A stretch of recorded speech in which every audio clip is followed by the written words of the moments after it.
ઓડિશામાં વિદ્યાર્થીનીએ અગ્નિસ્નાન કર્યું હોવાનો મામલો સામે આવ્યો હતો, જ્યારે એનએસયુઆઈ દ્વારા એમએસ યુનિવર્સિટી બહાર વિરોધ પ્રદર્શન કરવામાં આવ્યું હતું।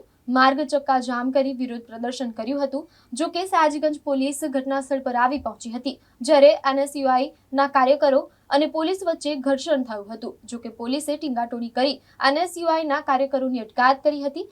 અંદાજિત 10 જેટલા કાર્યકરોની અટકાયત કરવામાં આવી છે। ઓડિશામાં વિદ્યાર્થીની અગ્નિસ્નાન કર્યું હોવાનો મામલો સામે આવ્યો હતો। એમએસ યુનિવર્સિટી બહાર એનએસયુઆઈ દ્વારા વિરોધ પ્રદર્શન કરવામાં આવ્યું હતું। માર્ગ પર ચક્કાજામ કરી વિરોધ પ્રદર્શન કર્યું હતું। સયાજીગંજ પોલીસ ઘટનાસ્થળે દોડી આવી હતી। એનએસયુઆઈના કાર્યકરો અને પોલીસ વચ્ચે ઘર્ષણ થયું હતું। જો કે પોલીસે ટીંગાટોળી કરી એનએસયુઆઈના કાર્યકરોની અટકાયત કરી, જેમાં પોલીસે અંદાજિત 10 જેટલા કાર્યકરોની અટકાયત કરી હતી। યુનિવર્સિટીમાં અભ્યાસ કરતી વિદ્યાર્થીની પર એચઓડી દ્વારા દુષ્કર્મ આચરવામાં આવ્યું હતું, જેની પોલીસ ફરિયાદ ન લેવાતા પીડિત વિદ્યાર્થીનીને લાગી આવતા તેને અગ્નિસ્નાન કર્યું હતું। ગંભીર રીતે દાઝી જતા તેને હોસ્પિટલ ખસેડાઈ હતી। આ ગંભીર ઘટનાને લઈને વિરોધ પ્રદર્શન કરી ચક્કાજામ કરી એનએસયુઆઈ દ્વારા વિરોધ પ્રદર્શન કર્યું હતું। એમએસ યુનિવર્સિટીની કોમર્સ ફેકલ્ટી ગેટ બહાર વિરોધ પ્રદર્શન કરવામાં આવ્યું હતું।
દ્વારા પ્રોગ્રામ કરવામાં આવ્યો કે જે રીતે ઓડિશામાં બેટી જે છે સ્કૂલમાં શાળામાં ભણવા જાય છે, પરંતુ તેનું જાતીય શોષણ કરવામાં આવે છે, માનસિક તણાવ આપવામાં આવે છે।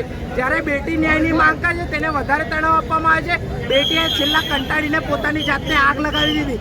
એટલે આ ખૂબ જ શરમજનક ઘટના કહેવાય કે ભાજપ સરકાર આજે બેટી બચાવો બેટી પઢાઓની વાત કરે ને બેટીઓને ન્યાય ના અપાવી શકતી હોય, ક્યાંક ને ક્યાંક માત્ર ને માત્ર આપણી દીકરી બહેનોનું અહીંયા શોષણ થઈ રહ્યું છે ભાજપ સરકારના રાજમાં।